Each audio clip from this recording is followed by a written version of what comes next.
Graça e paz, queridos. Amém. Amém. Quem puder botar aqui o culto aqui, eu agradeço. Pode sentar. Bem-vindos.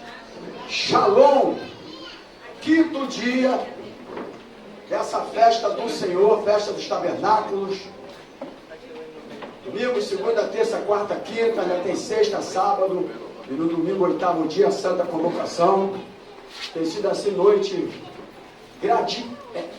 excelente e assim muito extraordinária. Avivamento, poder, manifestação, palavra, ministração da palavra. Amém, queridos? E aí a gente vai sentir saudade, né, irmãos? Está finalizando, terminando, mas é a festa do Senhor. O texto-chave, Deuteronômio capítulo 16, do 13 ao 15. Todos têm aberto aqui com esse texto, que a Bíblia fala: 7 dias celebrarás a festa do Senhor. Nós estamos aqui justamente por isso. Que alegria, que prazer. Né? Eu chego aqui na igreja hoje, 5h30 eu estou aqui na igreja, porque eu fico aguardando esse momento de poder se alegrar na presença do Senhor, né, irmãos? Você que está do outro lado, que Deus te abençoe também, graça e paz para você. Mas agora nós vamos chamar aquela pessoa que vai ministrar, né? Graças a Deus nós temos aqui uma galera boa para ministrar a festa tabernáculo. Eu lembro quando nós começamos a festa tabernáculo, já faz muito tempo. Inclusive o Facebook mandou uma lembrança para mim de uma festa tabernáculo de 2015. Então, para você ver quanto tempo nós já fazemos, acho que fazemos muito antes de 2015. Então, há muito tempo que a gente faz essa festa. E outrora nós tínhamos convidado praticamente todos os pregadores de fora, lembra? E eu falei um dia, nós ainda vamos ter os pregadores praticamente da geração profética. E nós temos hoje, acho que na lista aqui, o pastor Fecura, que já faz parte do nosso grupo, um pastor muito amado, uma igreja muito amada, que tem uma ligação com a nossa igreja, uma aliança com a nossa igreja, e ele ama a festa tabernáculo. E temos fora os irmãos aqui, a pastora Mara, que já falou e confirmou a sua presença aqui no sábado. Então hoje nós vamos chamar aqui o diácono André para ministrar a palavra do Senhor. Amém? Vamos receber comigo a palavra do Senhor, mas conforme eu fiz todos, estaremos orando pela vida dele, pela ministração agora. Senhor, em nome de Jesus, o Deus Todo-Poderoso, eu sei que o teu Espírito Santo já está aqui. A tua palavra já foi liberada através do ministério de louvor, da adoração, porque a adoração traz a tua presença. Mas agora o teu filho vai ministrar a tua palavra, Pai. E eu estendo as minhas mãos sobre a cabeça dele, pedindo: Senhor, libera o teu poder, libera a tua palavra. Aleluia. Fala com o teu filho agora, que a unção do teu Espírito Santo recaia sobre a vida dele. Amém. Nós oramos assim, no nome do Senhor Jesus, e a igreja diga glórias a Deus. Glória a Deus. Aleluia.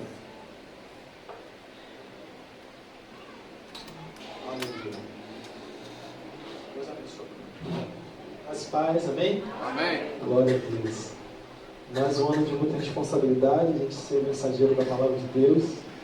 A gente fica brincando aqui, eu, Isabel, Thiago, Antônio: o que você vai falar? O que você vai falar? Eu falei: vocês podem falar na frente, que para mim vai ser laboratório. Tudo que vocês vão falar, eu vou pegar um pouquinho e vou pregar de frente.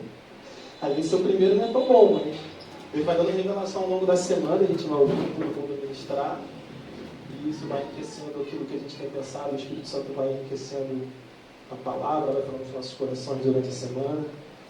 E se Deus quiser, Ele vai falar, e Ele quer falar contigo nessa noite, amém? Amém.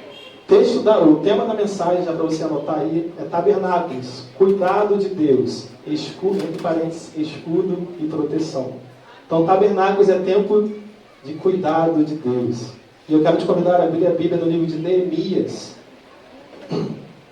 O texto áureo está no livro de Neemias, capítulo 9, mas eu queria ler o capítulo 8, versículo 16, para a gente iniciar. Neemias, capítulo 8, versículo 16.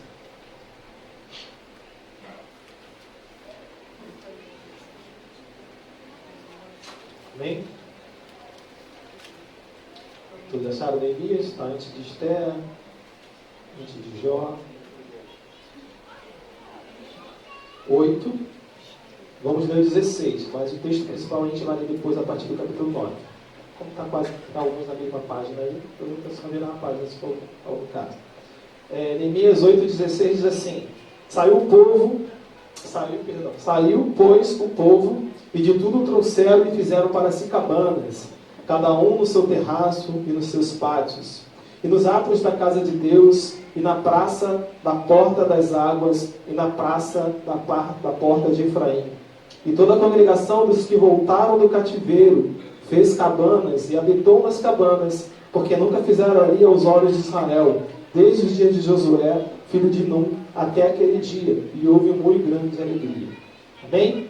Mas o textuário que eu quero levar para você saber que no período de Neemias, quando estavam reconstruindo os muros de Jerusalém, reconstruindo o templo, eles pararam para celebrar a festa de tabernáculo naqueles dias. E no capítulo 9, a partir do versículo 7, nós vamos ler até o 21. É uma oração que Neemias faz. Logo após a festa de tabernáculos, Neemias capítulo 9, do versículo 7 em diante. Diz assim: Tu és, ó Deus, que elegeste Abraão, e tiraste de Ur dos caldeus, e lhe puseste por nome a Abraão.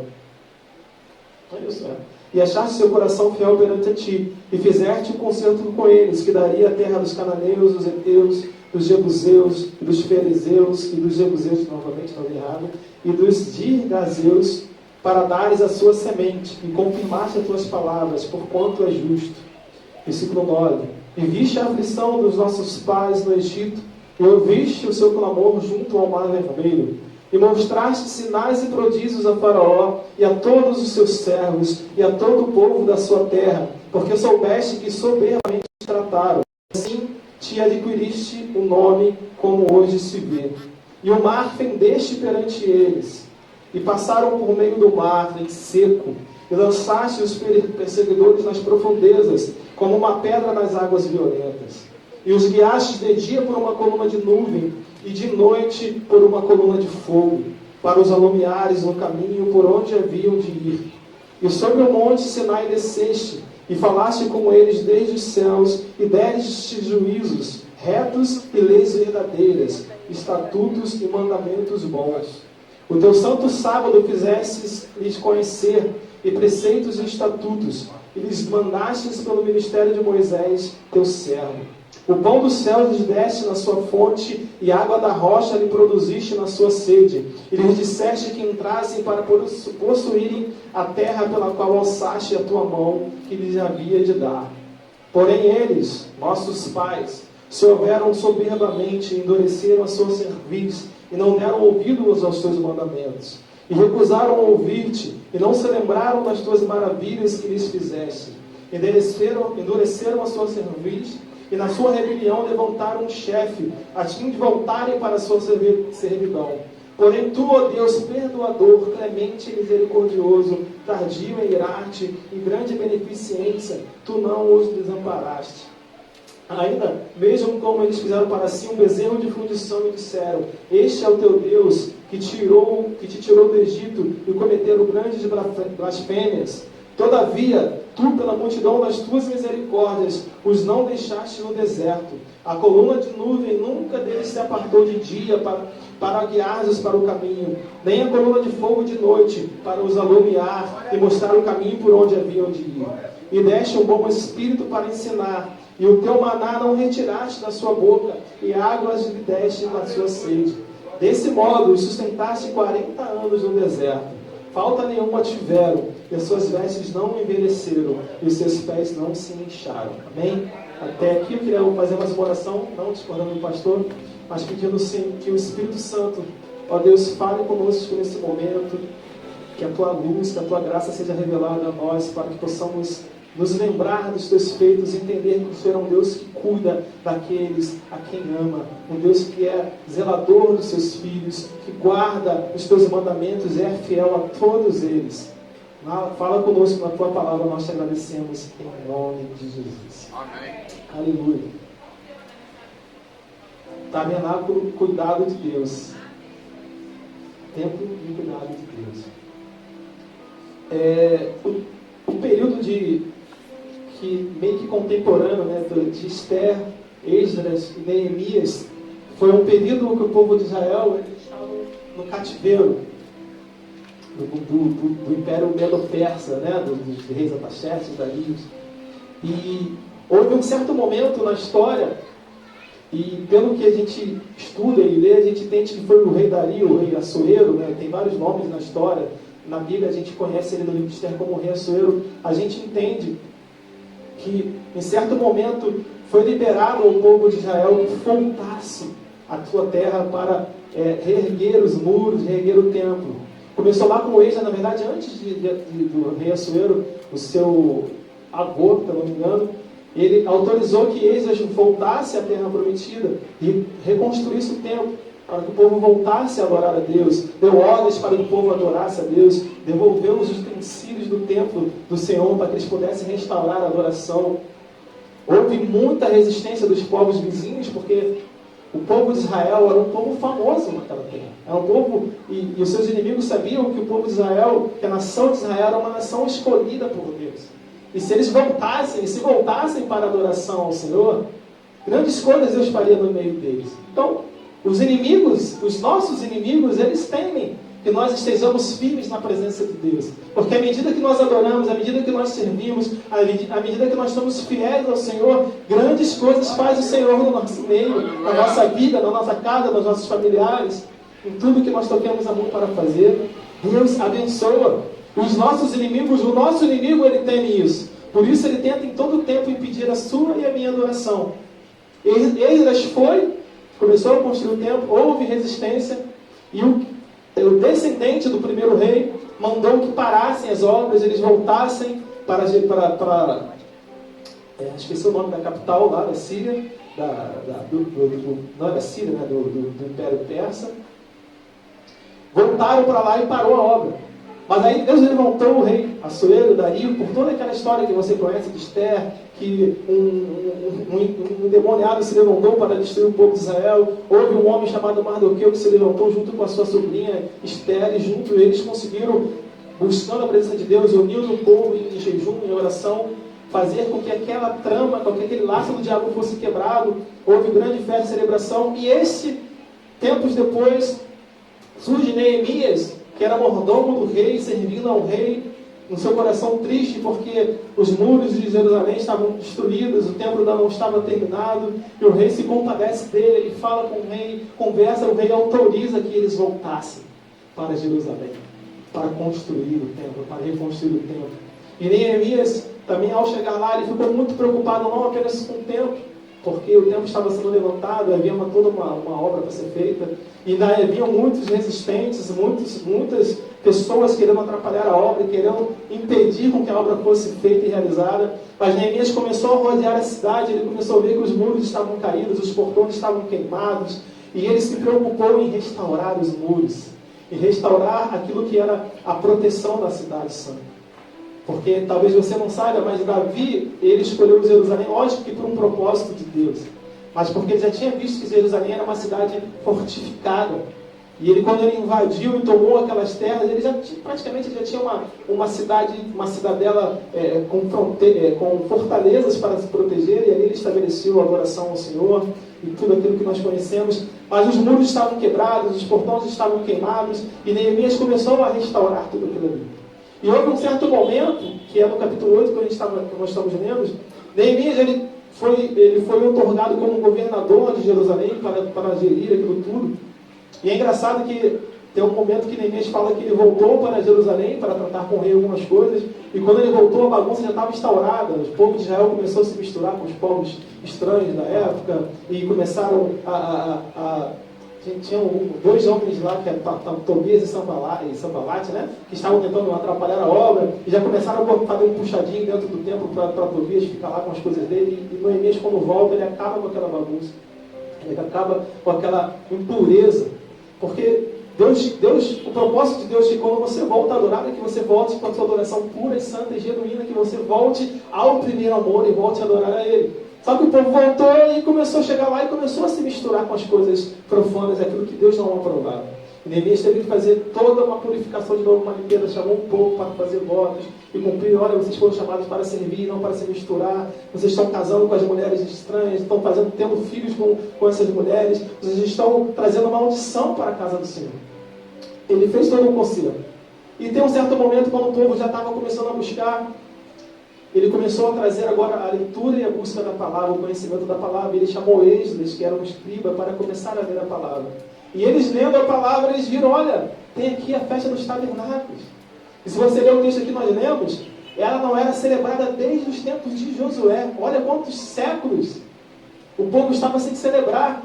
Porque celebraram no deserto com Moisés, provavelmente celebraram com Josué no deserto. Só que quando herdaram a promessa, eles começaram, você lê o livro de Juízes, você começa a entender, o povo começou a se esquecer, a relaxar, a achar que Deus não era tão suficiente, mais importante para eles, e se corrompiam. E à medida que eles se corrompiam, havia opressão, havia opróbrio, havia domínio de povos vizinhos, inimigos, e eles tinham que voltar e pedir perdão a Deus para que fosse restaurado. Só que a corrupção na nação de Israel foi tanta, que não só mais agora haviam inimigos que os oprimiam. O reino agora estava dividido em dois. Eles foram, não apenas as suas terras dominadas, eles foram retirados da sua terra. Foram levados como estranhos para outra terra. E ficaram sem celebrar a festa. E o desejo do Senhor é que você sempre celebre as festas do Senhor, porque as festas, como a gente ensinou aqui, o pastor acho que me ensinou essa semana, as festas não são do povo de Israel, as festas não são nossas, as festas são do Senhor. E Ele convida todos os povos a adorarem. E aí Neemias, quando ele viu aquele texto, ele convocou o povo e eles começaram a preparar os preparativos, fazer os preparativos da festa. E eles celebraram de novo a festa. E houve grande alegria. E aí chega no texto que nós lemos do capítulo 9. Porque eu entendo que à medida que a gente se aprofunda na adoração ao Senhor, na leitura, no conhecimento de Deus, na intimidade com Ele, a gente não consegue ficar sem se lembrar dos grandes feitos e entender como Deus é maravilhosamente bom. Como tudo que Deus faz é bom. Como as suas misericórdias realmente se renovam na nossa vida a cada manhã. Porque nós não somos merecedores e dignos do amor que Ele derrama sobre nós. Por isso o salmista diz, olha Senhor, as tuas misericórdias são as causas de nós não sermos consumidos. Porque certamente nós pecamos, certamente nós nos desviamos, certamente nós cometemos erros. E na minha juventude, né, na minha pré-juventude, eu estou na juventude agora, na minha adolescência, quando eu começava a ler o livro de Juízes, eu falava, mas que povo burro, teimoso, vive se desviando, fazendo besteira. Mas o povo de Israel, nós somos, como dizer, é como se fosse aquilo ali um exemplo do que nós fazemos na nossa vida. Nós somos assim, nós nos desviamos muitas vezes, nós nos aborrecemos muitas vezes, nós quando as coisas estão muito bem, a gente se esquece de buscar a Deus, porque tudo está muito bem, a gente acha, Deus está movendo, a gente se esquece de se voltar para o Senhor e buscar. Então, muitas vezes eu julgava o povo de Israel porque eles faziam, se desviavam, tinha que vir um guerreiro, um homem, ou até uma mulher, para se levantar e destruir os inimigos, trazer de volta a adoração, e depois o povo voltava a fazer aquilo que era errado. Mas a gente faz as mesmas coisas. O que a palavra de Deus nos ensina com os textos e com a história do povo de Israel é que a gente não permita que o nosso reino seja dividido. E foi a pior desgraça que aconteceu no reino. Porque eles se separaram, e havia o reino do norte e o reino do sul. E muitas vezes eles guerreavam contra os outros e brigavam contra os outros, até o momento que nem terra mais havia, até o momento que nem nação mais havia, até o momento que eles não viviam mais em suas terras, eles estavam vivendo em terras estranhas, como estrangeiros, como escravos, como pessoas odiadas por aqueles que habitavam naquela terra.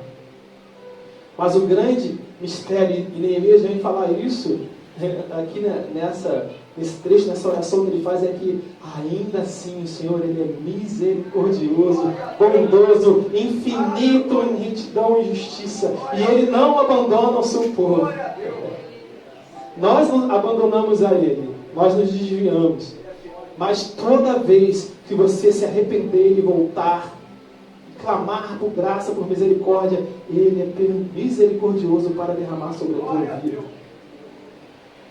E assim, o Neemias estava restaurando a adoração. instaurando o povo, houve grande comunhão, o povo começou a buscar a Deus. E olha que eles estavam vivendo vivendo em Jerusalém, mas sob o domínio de um outro império. Um império corrupto, um império mau, porque se hoje você vê as guerras, você fica assombrado com as coisas, se você fica impressionado com o que as pessoas falam, porque Israel invadiu Gaza, coitado das crianças, não sei o quê, porque é sempre assim, né? Quando é de um lado, ninguém fala nada. Mas se você fica assombrado com a destruição, você imagina naquela época que era no fio da espada. Não tinha bomba para matar imediatamente, era no fio da espada, era cortado, as pessoas eram degoladas, e a justiça era aplicada daquela maneira, e muitas vezes Deus atuava naquilo ali, porque era o que acontecia naquela época. Deus não ia enviar um anjo para fazer aquilo ali. Quando ele precisou, ele abriu o chão e as pessoas foram consumidas na terra, devido à rebelião. Mas com os inimigos, Deus fazia com que o povo lutasse, porque Ele quer que o seu povo se levante a sua espada e vá para a batalha. Ele não vai fazer tudo por mim e por você. Mas o mais importante que você precisa saber é que em todas as suas lutas, em todas as suas batalhas, em todos os seus temores, Deus cuida de você. Ele tem preparado um bom caminho para você. Ele tem te guardado, Ele tem te protegido. E ainda que você não veja, há livramentos na sua vida. Há uma batalha espiritual zelando por você. Não porque você é ouro puro de ouvir, como o Thiago mencionou, não. Mas é porque Deus te ama. Não é porque você é especial, porque você estudou muito, porque você trabalha muito. Não, é porque Deus te ama. Assim como Ele ama o Thiago, Ele ama cada um de nós aqui. Independente de classe, de gênero, de idade, de altura. Ele nos ama igualmente. E Ele guarda a cada um de nós aqui. Porque assim Ele quis. Porque assim aprove Deus nos amar. Dando continuidade. A Páscoa e o Pentecostes, vou trazer aqui um outro enredo, eles relembram o grande êxodo do Egito e a promulgação da lei do Sinai, enquanto seus propósitos proféticos ocultos foram cumpridos na morte e na ressurreição de Jesus e no nascimento da igreja 50 anos depois. A festa de tabernáculos, ou Sukkot, é o terceiro grande festival anual de peregrinação. Quando o povo judeu se reúne em Jerusalém, não apenas para lembrar da provisão de Deus no deserto, foi a mensagem do Tiago, mas também para olhar adiante para a terra prometida, para a prometida era messiânica, quando todas as nações afluirão a Jerusalém para adorar ao Senhor. Um segundo aspecto de Sukkot é que é uma festa de alegria. É uma festa da colheita de outono e a ser marcada com grande regozijo na colheita e na fruta. Israel foi chamado para instruir as nações nas leis de Deus e o povo deveria se alegrar nessa tarefa. Assim, Sukkot também serve como prenúncio da alegre reunião das nações dos últimos dias. Então, quando a gente fala que é festa de alegria, não é que você tem que estar num estado de alegria independente das situações que você vive. Porque a gente vive as nossas lutas, as nossas dificuldades. Mas é que você deve se alegrar na presença de Deus. Se alegrar acima da tristeza, se alegrar acima do problema, se alegrar acima da dificuldade. Porque assim como Neemias, você se lembra de tudo que Deus fez. E se Ele fez ontem, Ele faz hoje e fará amanhã novamente. Porque Ele é fiel à sua palavra. E Ele vai cumprir tudo aquilo que Ele prometeu na tua vida. E eu gosto, e eu fiquei muito impactado com essa oração de Neemias, porque ele vem trazendo os aspectos históricos de tudo que Deus já tinha feito. Ele voltou lá na promessa de Abraão até a chegada na terra prometida. E ele foi falando passo a passo tudo que Deus fez. Porque às vezes a gente precisa se lembrar daquilo que Deus fez para que a gente possa renovar a nossa fé, a nossa esperança. Muitas vezes nós nos enfraquecemos porque paramos de ler a palavra, porque paramos de orar, porque à medida que oramos, que lemos a palavra, nós estamos em contato com as suas promessas, nós estamos em contato com tudo aquilo que Deus fez na vida daqueles que serviram a Ele. À medida que a gente se afasta, é à medida que a gente peca, à medida que a gente tropeça, à medida que a gente cai, é à medida que a gente se afasta, é à medida que a gente se entristece. Mas quando a gente está na presença de Deus, e a gente vem para adorar, ainda que haja tristeza e luto na nossa casa, a gente se alegra na presença de Deus. Porque nem tudo vai bem em todo tempo, mas em todo tempo Deus é bom. E esse é o mais importante. E Neemias trouxe aspectos importantes que eu queria compartilhar com você. Algumas coisas que provam e que provaram na peregrinação de Israel no deserto e que, trazendo para a nossa vida, representam e mostram a bondade, o cuidado e o zelo de Deus para com a nossa vida. Primeira coisa que eu vejo é que Deus derramou no deserto, naqueles dias, num povo rebelde, de dura cerviz, Deus derramou perdão e cura.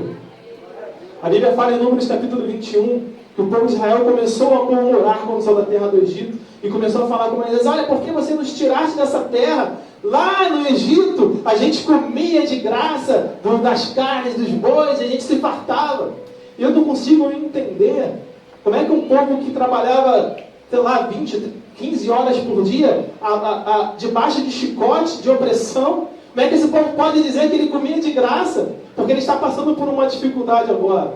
Aí eu volto para a gente, porque a gente faz muito isso. A gente, quando está num momento de dificuldade, a gente se esquece de tudo que Deus já provou na nossa vida, de quanto Ele foi bom, e de como era ruim a nossa vida sem a presença dEle. Como a gente chorava e sofria e não tinha esperança. Mas agora, na presença do Senhor, nós temos alegria, paz e esperança de um bom futuro para nós.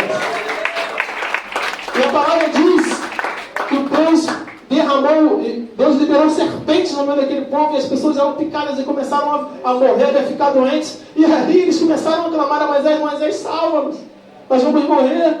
E Moisés sempre lá pedindo a Deus. E a Bíblia nos fala que Deus falou com Moisés: olha, constrói uma serpente de bronze, põe no cajado, levanta, e acontecerá que todos aqueles que olharem para ele serão curados. Eu me lembrando dessa passagem, eu me lembro da conversa de Jesus com Nicodemos, quando ele diz: olha, convém que o Filho do Homem, assim como a serpente no deserto, seja levantado, para que todo aquele que nele crê não pereça, mas tenha a vida eterna. À medida que nós olhamos para Jesus, assim como o povo de Israel olhou para aquela semente no deserto, nós fomos curados, querido. Fomos curados fisicamente, fomos curados emocionalmente, fomos sarados espiritualmente, porque andávamos desgarrados como ovelhas sem pastor.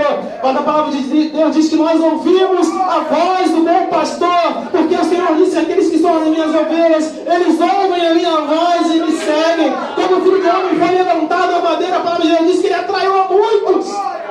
O cuidado de Deus está, porque Ele deu a vida do seu próprio Filho, para que todo aquele que não pereça, para que ninguém pereça, mas todo aquele que nele crê não pereça, mas tenha a vida eterna. E tabernáculos, ele representa também a união dos povos na vida vindoura, para adorar ao Deus que tabernaculou com nós e voltará para reunir as nações em sua adoração. O Filho do Homem foi levantado, querido, como aquela serpente, para nos curar. O povo foi curado no deserto, o povo foi sarado. Mas o povo ficou doente porque Deus soltou as serpentes, mas Deus só liberou as serpentes porque eles murmuraram.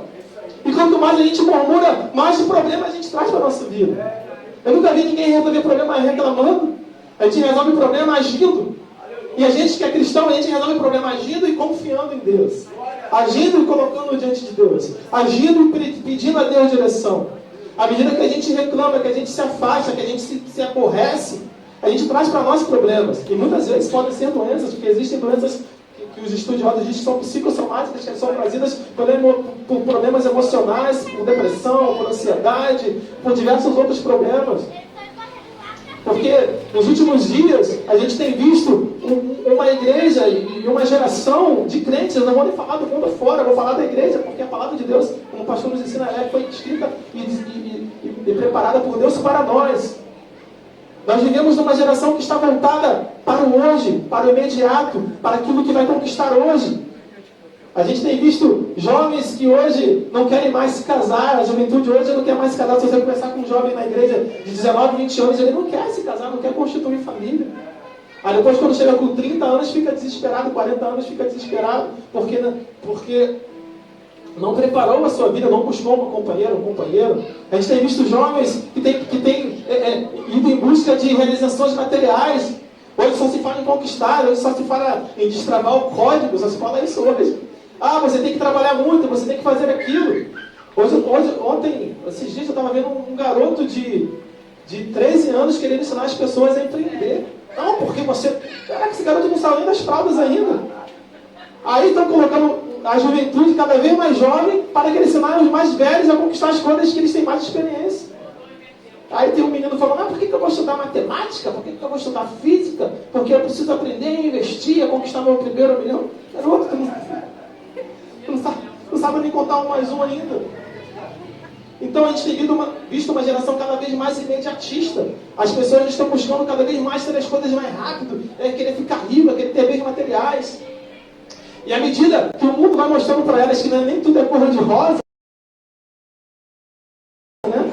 Não é uma doce, você chupa, você tem que trabalhar muito, e quando você for para a área de trabalho, para o mercado de trabalho, você vai ver muita gente. Você vai ver gente que não merece sendo promovida, você vai ver gente que não tem a mesma capacidade que você, conquistando a vaga que você queria, você vai ver que as portas vão se fechar, mesmo que você não tenha o currículo perfeito, e você vai começar a perguntar o que aconteceu. Aconteceu que você se desviou da presença, você buscou material e não espiritual, você buscou aquilo que era físico e não aquilo que era espiritual. Jesus ele falou: olha, vocês estão muito preocupados com o que é de comer e vestir e beber. Calma, basta agramar o seu dia, deixa que eu estou trabalhando. A gente vai chegar nesse tópico. E aí a gente começa a ficar preocupado, fica ansioso. A gente tem visto cada vez mais jovens se suicidando, tendo depressão, se isolando do mundo. Porque tem buscado as coisas muito rápidas, tem buscado as coisas muito imediatas. Eu trabalho na área de tecnologia, com sistemas para restaurantes, e se fala muito hoje sobre a experiência do cliente, como o cliente e tal. E aí você escuta algumas palestras e as pessoas falam: olha, a geração de hoje ela não quer falar com pessoas, não. Você coloca um totem de autoatendimento, ela vai lá e compra e se vira. Elas não querem ter contato. Até entenda, a tecnologia está avançando, beleza, mas o contato humano, o dia a dia, a conversa, daqui a pouco as igrejas vão estar querendo ser digitais também. Já tem muita, né? Não sabia não, a gente põe um culto aqui, você adora, prepara a tua ceiazinha em casa, você com a gente. E o que cura, o que restaura a vida das pessoas, além da palavra da oração, é a comunhão com o corpo de Cristo. É a comunhão com as pessoas, a troca de experiências, a oração que nós fazemos uns pelos outros. É quando a gente se importa com a dor um do outro, e eu se importa com a nossa dor, e a gente cresce junto na presença de Deus. Então, o primeiro ponto é que o cuidado de Deus ele nos traz cura e perdão. Restaura a sua vida. Teve um rapaz que postou ontem no YouTube, ele botou um vídeo aqui, se não no estádio, adorando. Na época que ela estava adorando a Deus, ele falou: você pode orar por ela comigo? Senti desejo de orar por ela. E aí você vê que as pessoas, ela procurou porque ela quis. Cuspiu no prato que comeu. As pessoas estão julgando, assim como eu fazia lá com o povo de Israel. Mas um dia ela pode voltar, querido. Porque a palavra de Deus diz de Jó que ainda há esperança para a árvore que, mesmo cortada, ao cheiro das águas ela pode brotar. E aquele que recebeu a boa semente, o Espírito Santo ele incomoda. Com ela, com o teu amigo do bairro, com o teu pai, com o teu irmão, com alguém que está afastado. Ele pode estar bebendo, ele pode estar nas festas, mas o Espírito Santo estará sempre incomodando. E cabe a ele ouvir a voz do pastor e voltar. Mas nós temos visto uma igreja seca de amor. As pessoas não falam mais em orar uns pelos outros. É cada um julgando, é cada um apontando o dedo. As pessoas cada vez querendo mais poder, mais fama, mais notoriedade, cada vez mais preocupado com o seu próximo, cada vez mais preocupado com levar o vídeo do Senhor. A gente chora com o vídeo de um cachorro, eu choro muito vendo o vídeo dos cachorrinhos sendo adotados, choro muito. Mas a gente não se compadece com a dor de alguém que está doente, cansado, precisando de uma palavra, de uma oração, com alguém que está no hospital, com alguém que está perdido, com alguém que está doente emocionalmente, na depressão, no luto. A gente tem parado de fazer isso. E a igreja tem que voltar a isso. Porque as mãos que curam são do Senhor. Mas Ele usa as nossas mãos como ferramenta para impor sobre os outros e orar. Então Deus ele derrama perdão e cura. O segundo ponto que Neemias ele traz à memória em toda a sua oração sobre a bondade de Deus é que no deserto, assim como na nossa vida cotidiana, Deus nos traz direção e proteção. A coluna de fogo e a nuvem, elas traziam direção para o povo. À medida que a nuvem se movia, o povo desarmava o seu acampamento e seguia a nuvem. À medida que a nuvem parava, eles levantavam o acampamento e ficavam ali até o tempo que Deus direcionasse. De noite, a coluna de fogo, para que o povo não ficasse na escuridão do deserto. Porque a escuridão do deserto é escura mesmo. Você não olha na palma da sua mão. Não sei, eu fazia muito parede com as crianças na vida de Calpeira da do pai. Aquela descida ali, se você vier, aquela reta que sai ali de Barcelona de Japeri, se você apagar as luzes do carro, você não vê nada. Aí eu faço espaço, tá? Então o deserto era assim, total escuridão. Assim como seria a nossa vida sem Jesus. Então a coluna de fogo ela trazia luz para que o povo não ficasse na escuridão. E Jesus, talvez ele diz, olha, eu sou a luz do mundo.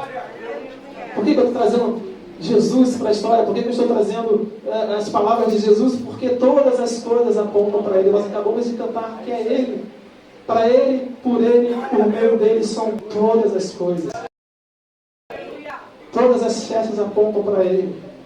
Toda a nossa adoração aponta para Ele. Tudo que foi feito, os utensílios apontavam para a glória do Filho do Homem. Ser levantado como uma serpente no deserto e atraísse as vidas. Então, a nuvem e a coluna, a nuvem para proteger do calor, né, que era muito quente durante o dia e muito frio durante a noite. A coluna trazia calor, mas acima de tudo ela clareava o ambiente, ela trazia luz para aquele lugar escuro. E que o Espírito Santo de Deus possa trazer luz hoje para toda a escuridão da nossa vida, da nossa alma, do nosso coração. Porque existe às vezes alguns cantinhos da nossa vida que a gente esconde do mundo, que a gente esconde das pessoas, alguns medos, algumas tristezas. Tem pessoas que vivem décadas com traumas e não abrem seu coração, coisas que só ela sabe, que ninguém sabe, mas Deus conhece. E Deus pode trazer a luz, querido, hoje para a sua e para a minha vida. Ele pode iluminar aquele canto escuro onde há tristeza. Ele pode iluminar aquele canto escuro da sua casa, do seu templo, onde ninguém sabe dos seus vícios, dos seus pecados, das suas lutas, das suas dores, daquilo que você tem medo. Durante muito tempo eu tive medo do meu futuro, quando eu era mais jovem, o que eu ia fazer, o que eu ia trabalhar, como é que eu ia ter família. E talvez seja o medo de muitos jovens aqui, o que vai ser amanhã, qual emprego eu vou seguir, eu quero fazer faculdade, eu não consegui fazer, como é que eu faço, como é que eu entro, eu estou desempregado, eu preciso arrumar um emprego, eu quero casar, Lucas quer casar, vai casar. Então às vezes dá aquele medo do próximo passo, dá aquele medo de avançar, dá aquele medo do que vai acontecer, e a gente entra naquele cantinho e fica naquela escuridão, sem falar nada para ninguém. Seja onde quer que você seja qual seja o seu medo, seja qual for o seu problema, Deus pode trazer luz nessa noite.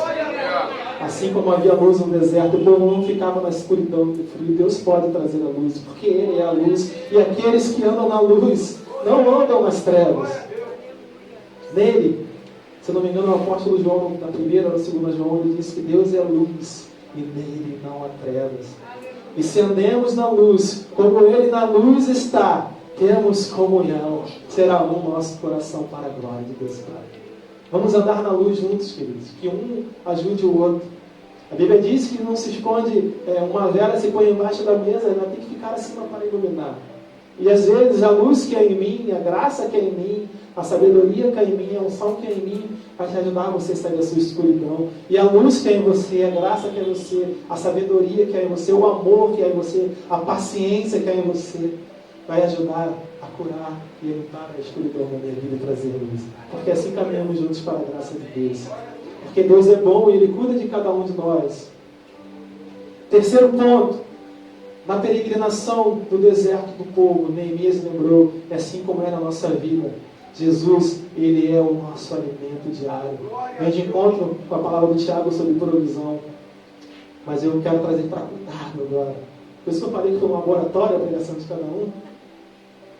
Porque a Bíblia diz também que o povo de Israel reclamava porque não tinha comida, reclamava, nós vamos morrer. Deus chamou Moisés, olha, chama o povo, reúne eles aí. Fala para eles que de tarde vai vir uma carnezinha para eles comerem, e quando eles acordarem de manhã vai ver o pão. E assim aconteceu, começou a todos os dias as codornizes, né, que o Antônio falou que era o quê? Que era um algo, né? Isso. Eram as codorninhas que já estavam lá prontas só para assar. Eu acho que não precisava nem depenar. Deus é tão bom que as pernas nem depenar, é só botar lá e assar e comer. E de manhã era o maná, que era o pão fresco que vinha. E aí, a gente entende que Deus alimentava o seu povo, a provisão vinha dos céus, porque Deus tem cuidado. Há um texto antes, quando eu estava lendo sobre a coluna de fogo, que Deus fala que Deus não levou o povo de Israel por um caminho que era a terra dos filisteus, porque Deus não queria que eles entrassem em batalha e desanimassem. Para você ver como Deus é bom, Ele poupou o povo das batalhas iniciais. Primeiro Ele preparou. Falou, não, vamos mandar eles por aqui não, porque vai ter batalha, eles vão desistir, vou trazer eles para cá. Aí veio a coluna de fogo, a nuvem, e começou a guiar o povo. E ainda assim o povo vendo os milagres, eles começavam a murmurar. Assim como a gente faz, né? Normal, muitas vezes. Não deveria ser. Né? Na verdade, tem um amigo meu que falou, não é que é normal. É comum. Tem coisas que são comuns, mas não são normais. É diferente. Normal nunca vai ser, mas é comum.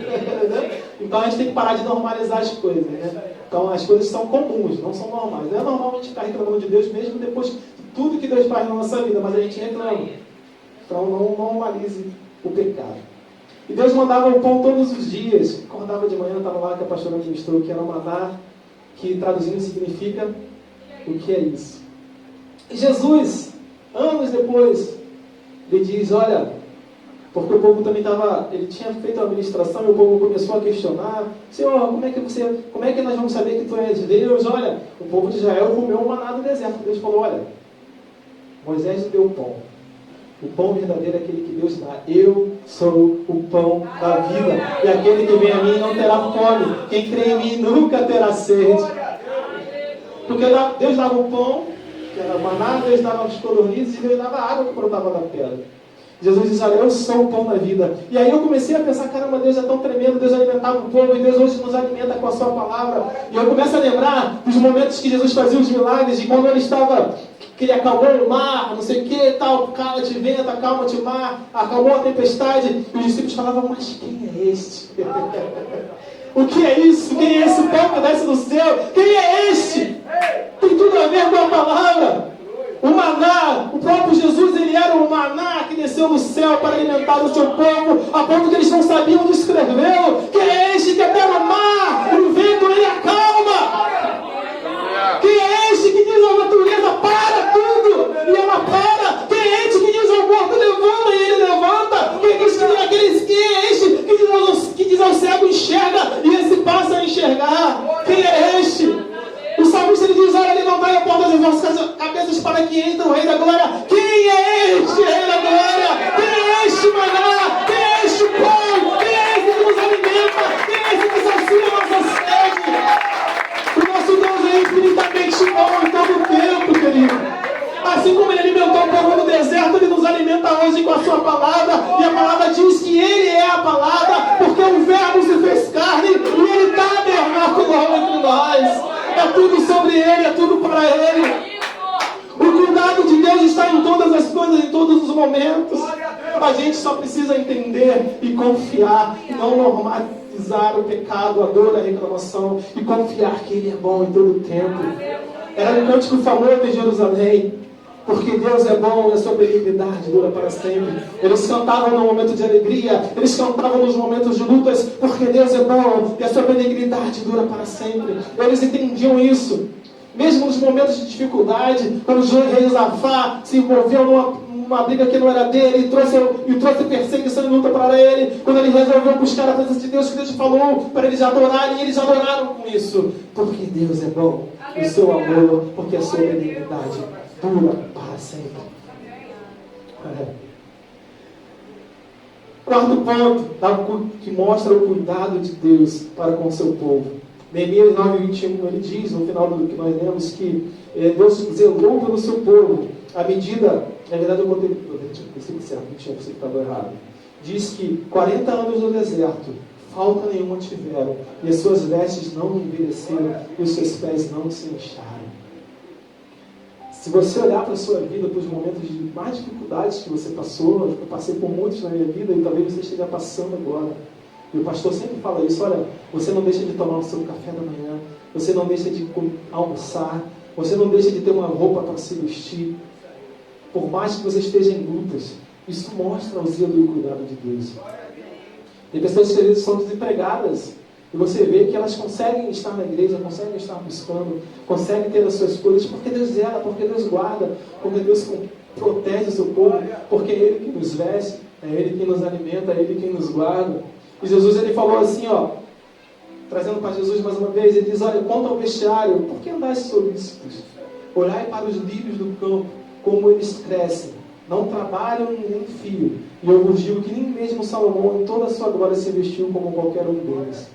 Foi quando eu estava falando ainda nessa ministração agora há pouco, a gente anda muito ansioso, preocupado. E Jesus falou, olha, basta cada mal, o Senhor disse, calma, eu visto os lírios do campo, eles crescem, nem Salomão se vestiu. Olha, eu tenho provisão para vocês, eu cuido de vocês, eu guardo vocês. Não se preocupem. Jesus uma vez falou, olha, vocês sabem até discernir os tempos, quando vai chover, quando não vai chover, mas vocês não sabem interpretar o sinal do Filho do Homem. A gente está muito preocupado com as coisas, com os problemas, com as lutas, com aquilo que os homens falam, com o que os políticos fazem, com o que o cantor fez, com o que o cantor falou, com o que o pregador falou, e o que não fez. A gente se esquece de buscar na fonte, que é a palavra de Deus. A gente sabe que os dias são maus e eles vão piorar. Mas a gente fica impressionado com as guerras, como se aquilo fosse uma surpresa. Meu Deus, convém que isso aconteça para que o Filho do Homem venha. Convém que haja guerras, terremotos, lutas, porfias, alianças, quebra de alianças, pai contra filho, filho contra pai, perseguição, luta. A gente não tá, aqui no Brasil a gente não é perseguido. E aí, eu já falei isso aqui uma vez, aí eu vi os pastores que estão na política, né, eles, não, porque estão querendo fazer uma lei, a gente não vai aceitar isso, que quer calar a igreja, mas é mistério que isso aconteça. A igreja ela vai ser silenciada pelas leis. Não na boca dos santos, mas pelas leis dos homens. Eles vão querer silenciar. Eles vão querer calar a igreja, porque a pregação da palavra de Deus, a pregação da justiça de Deus, ela incomoda os ouvidos daqueles que querem andar no pecado. Ela incomoda os ouvidos daqueles que querem andar conforme as suas concupiscências, conforme as suas vontades. Eu estava vendo também, outro dia na internet, um ator que agora mora em Portugal, ele falou, não, eu até escrevi, avisa Agostinho que a Bíblia também fala dele. Porque ele está falando, não, porque a gente não tem que celebrar a morte de Jesus, a gente tem que celebrar a vida, porque a morte de Jesus foi uma perda. Não ganhamos nada com a morte dele, mas com a sua vida sim.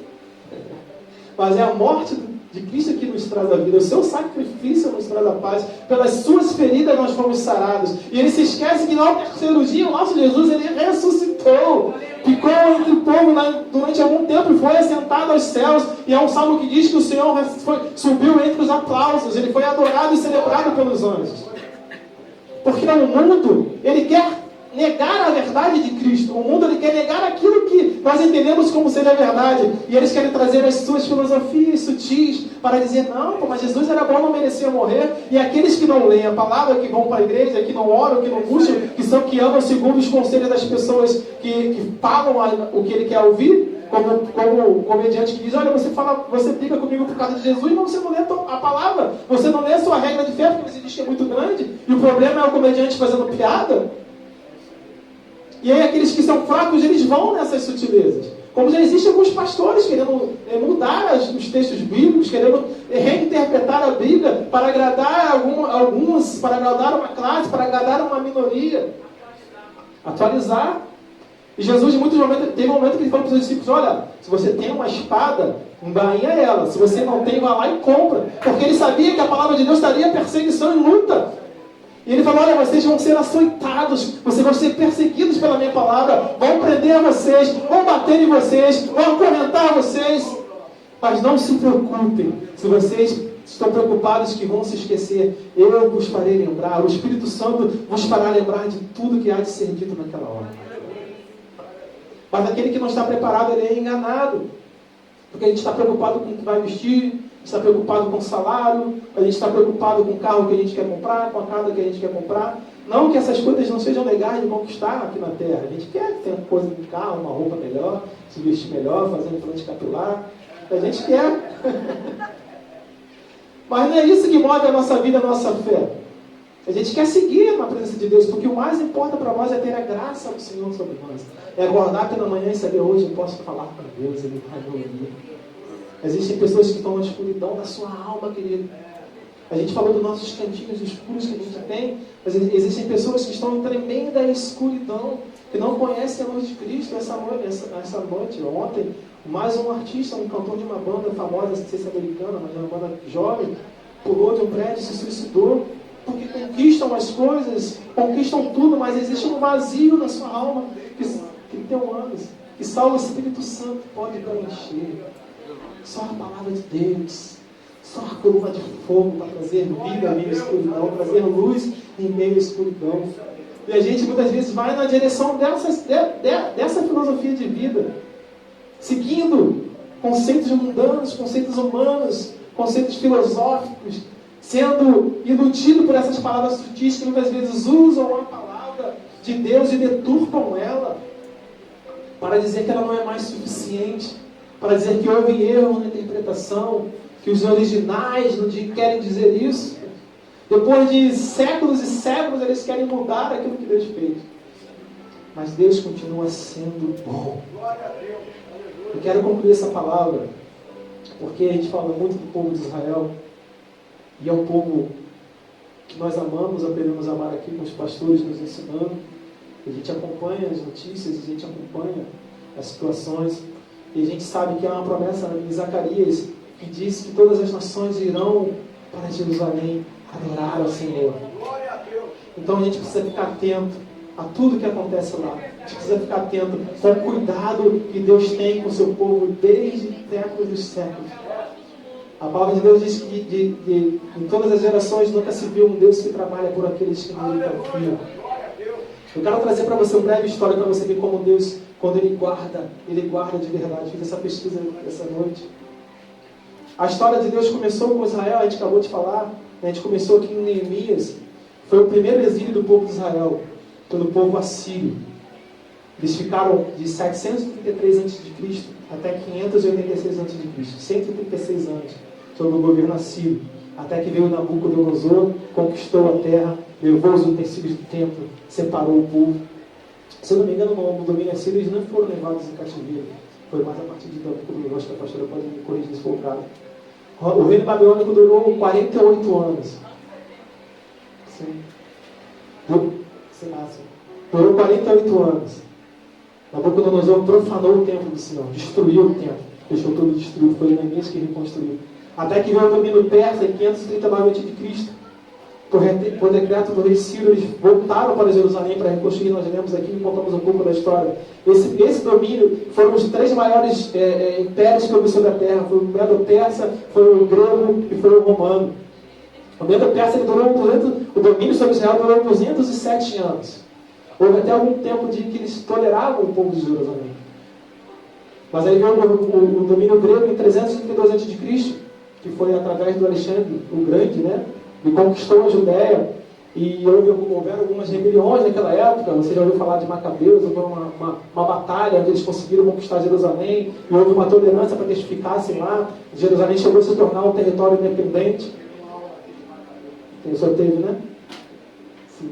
Até que veio o Império Romano, 37 anos antes de Cristo. Foi tudo isso predito pelo profeta Daniel, lógico. Nós já entendemos também.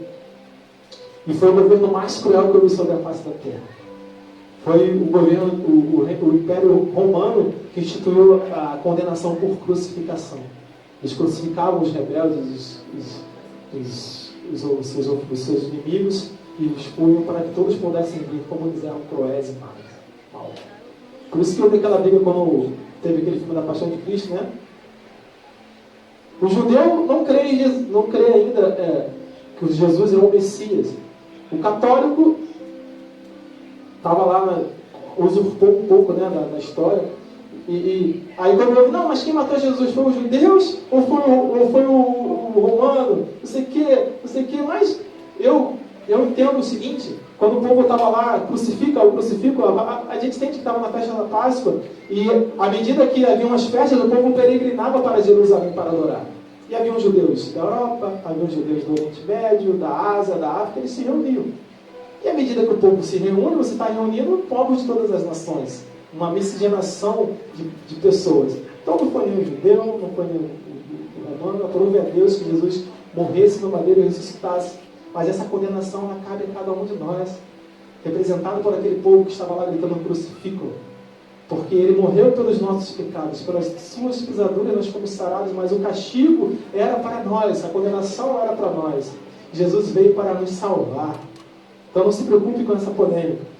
O Império Romano ele durou de 37 a.C.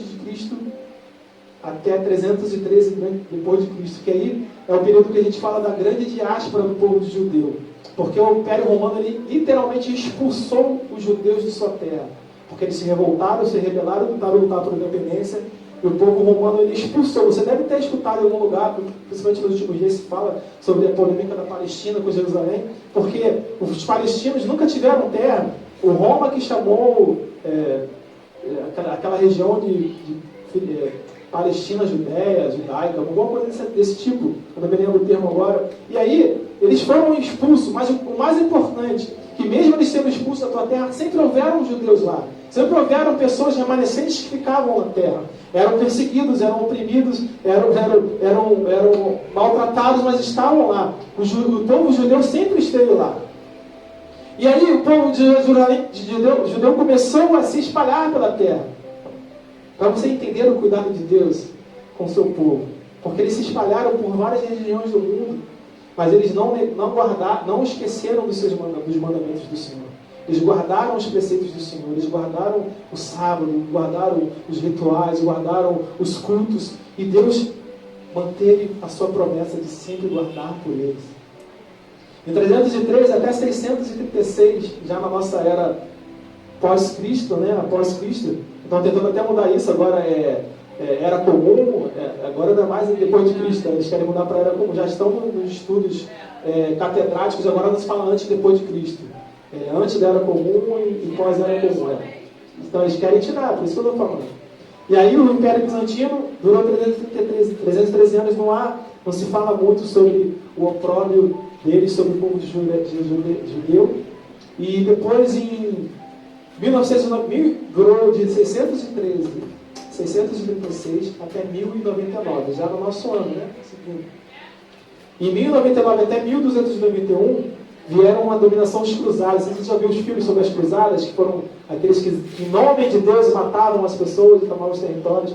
Eles conquistaram Jerusalém naquela época. E aí, começaram a haver expulsão de judeus de alguns lugares. A história conta que em 1290 os judeus foram expulsos da Inglaterra.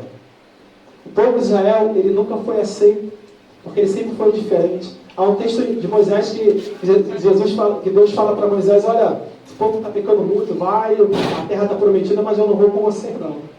E Moisés fala: não, se o Senhor não for conosco, não nos faça tirar o pé daqui. Porque nós não é por andarmos contigo que nós somos diferentes de todos os povos da terra. E é por andar com Deus que eles eram odiados. É por serem amados por Deus que eles eram odiados por todos os povos. É por andarmos com Deus que muitas vezes as pessoas não gostam de nós e nos perseguem e nos chamam de fanáticos religiosos, de fundamentalistas e os nomes que você conhece. E a partir de 1291 até 1516 foi o domínio mameluco. Todos esses povos que eu falo de domínio, eles conquistavam Jerusalém e habitavam lá. Por isso que você, quando vai, a pastora que foi em Jerusalém, Isabelle, vê que lá há templos budistas, há templos de Maomé, porque é um território que foi colonizado ao longo do tempo e Deus permitiu tudo isso, e lá é uma democracia, as pessoas podem adorar o que quiserem, porque há liberdade para isso. E nesse período dos mamelucos, os judeus foram expulsos da Alemanha, da Espanha, em 1492.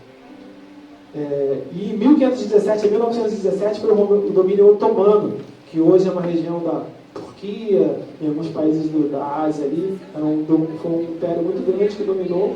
Provavelmente a religião muçulmana começou a crescer muito naquela época. Cresceu na Turquia, Tem um filme que eu vi uma vez chamado A Cruzada, que é uma batalha, né, que os muçulmanos conquistam Jerusalém, e eles cercam a cidade. Aí o cara da cruzada chega pro sheik lá do seu nome e fala: mas por que vocês querem Jerusalém? Por que ele é tão importante? Aí ele fala assim: não é nada, pra gente não é nada. Aí depois ele volta: é tudo. Porque eles sabem que é o território do povo de Deus, é uma terra santa aquele lugar. Quem pisa lá entende e percebe, né? Eu já vi relatos, a Isabelle já falou, como você entra na terra prometida, você sente que é um ambiente espiritual diferente. É um clima diferente. E os inimigos, eles sabem disso. O nosso inimigo, ele sabe disso.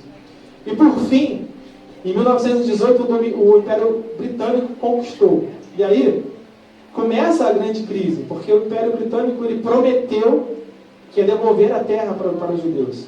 Os judeus estavam espalhados pela Europa e eles escreveram um decreto que iam devolver a terra para os judeus. Só que os povos que já habitavam lá, os sírios, os libaneses, né? Eu não sei se era esse nome, porque depois da Primeira Guerra o mundo se desenhou de uma outra forma, as nações que existiam passaram por um outro nome, e houve um grande problema. E essa promessa de 1918 só foi ter cumprida em 1948. Foram 30 anos que o povo de Israel ficou lá na Europa. E o grande problema, se você ler sobre a história, por que Hitler conseguiu tão facilmente convencer que todos odiassem os judeus? Porque se você for ver, à medida que os nazistas conquistavam os territórios, as pessoas daqueles lugares, eles entregavam os judeus para o povo que estavam dominando o território deles. Porque os judeus eles eram muito odiados, porque primeiro, eles serviam a Deus, isso já faz toda a diferença. E eles prosperavam, eles cresciam, onde eles colocavam a planta dos pés, era a promessa de Deus, eles prosperavam, eles eram banqueiros, eles eram comerciantes, eles eram donos de indústria, e eles prestavam dinheiro, eles tinham muita abastança, e eles começaram a ser odiados. E esse ódio se manifestou. O inimigo conseguiu levantar um homem que iria destruir Israel, que prometia destruir os judeus, fazer uma limpeza étnica, né? O povo superior. E você conhece a história. Mas o mais interessante foi que ele não conseguiu. O povo de Deus foi guardado e zelado em meio aos campos de concentração. Pessoas morreram, foram sacrificadas. E em 1948, eu me arrepio quando a pastora lê o texto, acho que está em Isaías, né, que fala que em um só dia uma nação foi construída. E o que é mais interessante e mais tremendo é que o povo de Deus ficou 1878 anos fora da sua terra, andando como peregrinos por nações, sendo odiados, sendo maltratados, sendo expulsos, sendo mortos, como foi na Segunda Guerra Mundial.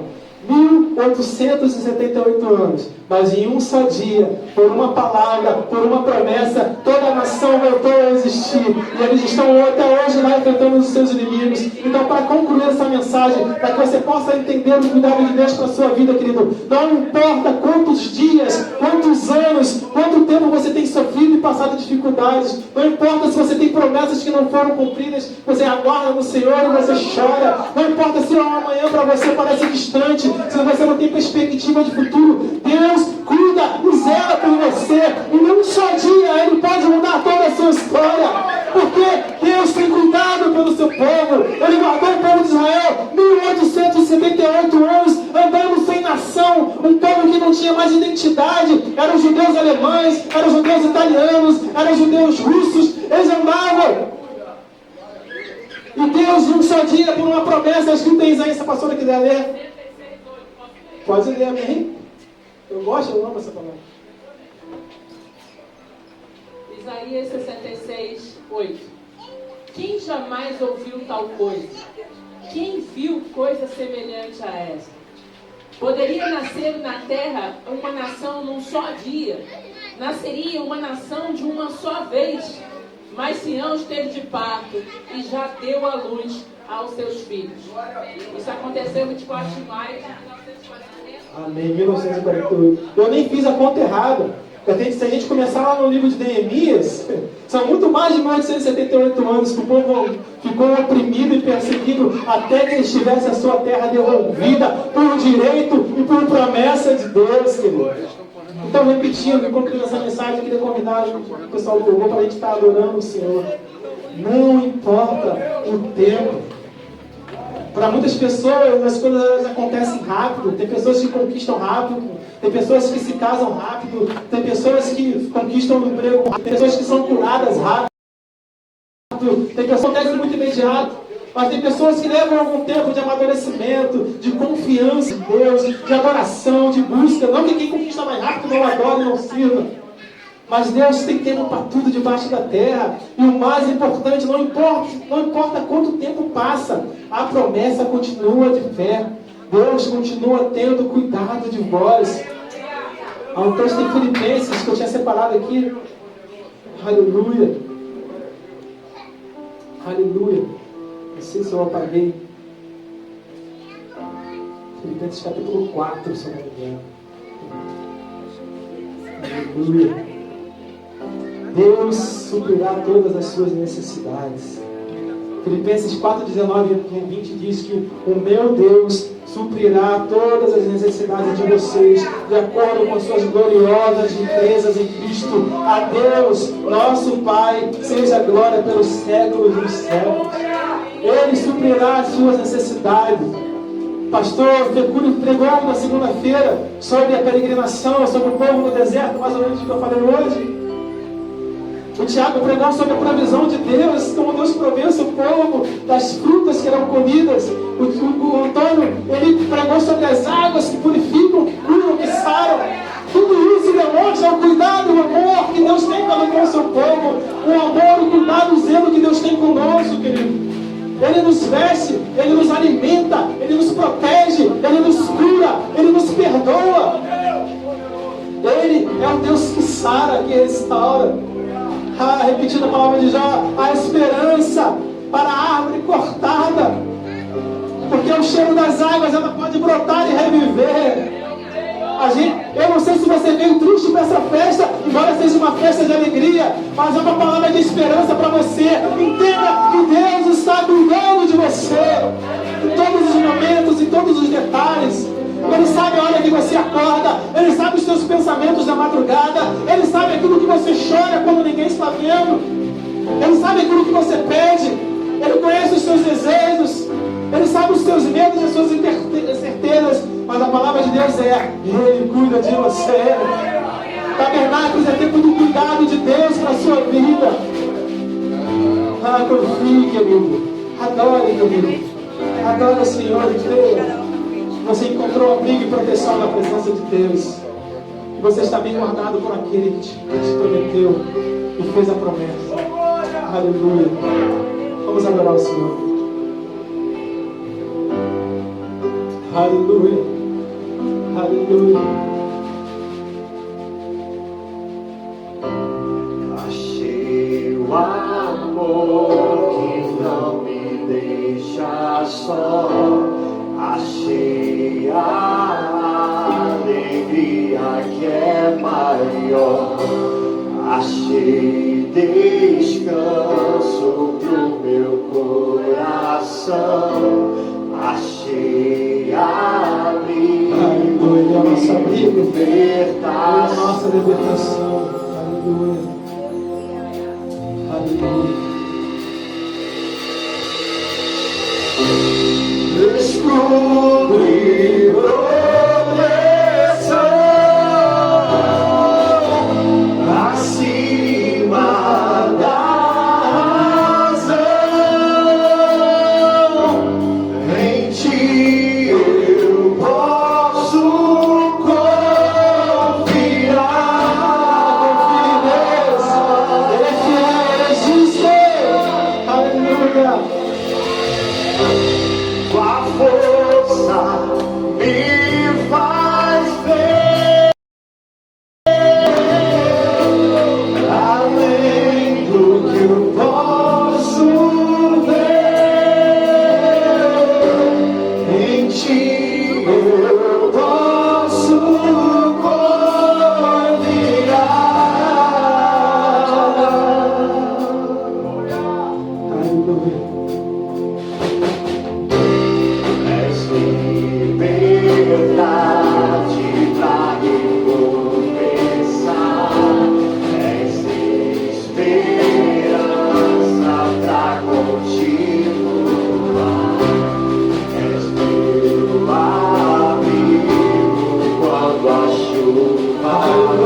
crer.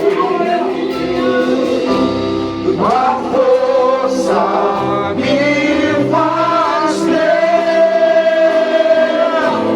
além do que eu posso ver. Em ti eu posso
nós sabemos que elas se renovam a cada manhã, nós sabemos que o Senhor é bom e benigno todo o tempo, que Ele nos cura, que Ele nos guarda, que Ele nos protege, que Deus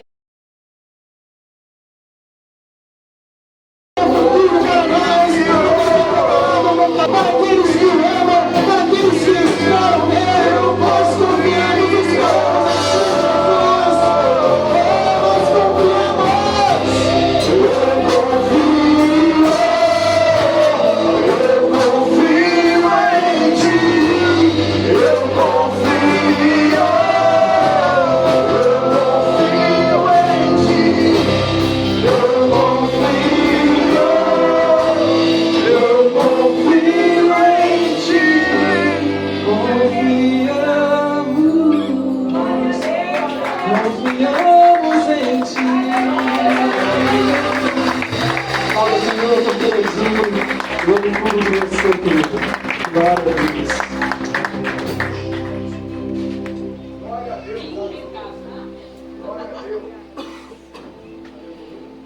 Olha, querido, eu fico muito feliz a cada pregação, a cada ovelha nossa.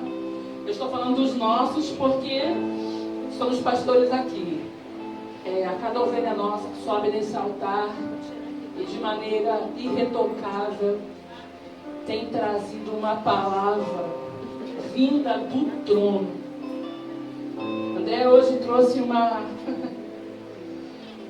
Ele conseguiu puxar uma liturgia de Esther, passando por Neemias, e vem puxando, abrindo o rolo, e o Espírito Santo te usou poderosamente, como tem feito nesses dias, com aqueles que têm subido nesse altar. Eu não vou falar que eu fico orgulhosa, porque essa palavra não combina muito comigo, com quem sou. Mas fico muito feliz e honrada. Acho que a palavra melhor, que me explica melhor, eu fico muito grata ao Senhor por ter conseguido gerar nessa igreja o amor por Israel que Deus espera. Amém?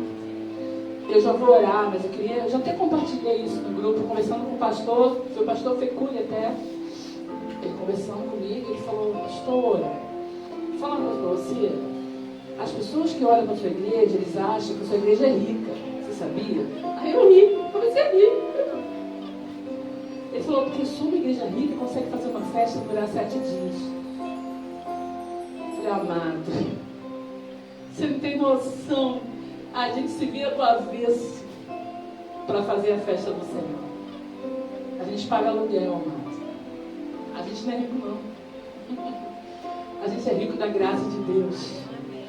Sabe o que nos move? É o coração queimando por Deus, queimando por obedecer ao Senhor. É isso, unicamente isso, que faz você sair do teu trabalho cansado e vir correndo. É isso que faz você abandonar faculdade, aulas e confiar em isso que te motiva, é essa energia que nos move. Aleluia! É o Espírito Santo, é o amor de Deus queimando aí. Eu quero te convidar nesse momento, se você trouxe a tua oferta ao Senhor, o teu dízimo, a gente está sempre dando oportunidade. Se você ainda quer trazer o seu propósito, eu não sei. Se você quer trazer, venha até aqui à frente, coloque no lugar determinado. Nós vamos estar orando agora por você. Eu queria que você estendesse as suas mãos. Você que está participando, você que já participou, você que ainda vai trazer no sábado, você que quer ofertar agora, você está livre. Estenda as suas mãos aí na posição de receber. Eu quero que a graça e a misericórdia de Deus alcance você. Espírito Santo, nós queremos orar nessa noite mais uma vez, estendendo, Senhor, esse cesto diante do Senhor. Oh Deus, aqui não tem somente, eu sempre tenho falado isso, pedidos de oração. Aqui tem vidas de pessoas que precisam, clamam pela tua misericórdia. Aqui tem problemas que precisam ser solucionados urgente, Senhor. Em nome de Jesus, nós te pedimos que o Senhor venha mover as águas de maneira sobrenatural, porque no natural eles já tentaram, no natural eles já deram um jeito, no natural eles já buscaram, Senhor, mas a porta não se abriu, a cura ainda não chegou. Oh Deus, em nome de Jesus, o morto não levantou, e agora nós te pedimos que de maneira sobrenatural tu venha levantar, Senhor, todos aqueles que estão dormindo na tua presença. Levanta os abatidos, Senhor. Cura os que estão doentes. Abra a porta onde não há porta. Realiza, Senhor, o teu impossível. Nós oramos por toda causa na justiça. Dá-nos o teu favor. Põe a mão no teu coração mais uma vez e clame ao Senhor comigo. Diga, favoreça, meu Deus. Diga, põe a mão no teu coração e diga, favoreça, meu Deus. Peça para Deus dar a você o favor, aquilo que muitas vezes nós não merecemos. É favor de Deus, é Deus que vai nos favorecer, é por graça, é pela tua misericórdia. Nós oramos assim, nós cremos que vamos testemunhar nesse lugar de tudo aquilo, Senhor, que não temos visto e ouvido, mas nós cremos e confiamos em Ti. Nós oramos assim, em o nome do Senhor Jesus. Diga amém. Amém. Que o amor de Deus, que a graça do nosso Senhor e Salvador Jesus Cristo e a comunhão do Espírito Santo do Senhor esteja com a tua igreja, não só hoje, mas para todo sempre. E os amados irmãos digam glórias a Deus. Glória a Deus. Diga glórias a Deus. Glória a Deus. Diga aleluia. Aleluia. E aplaudam o Senhor Jesus.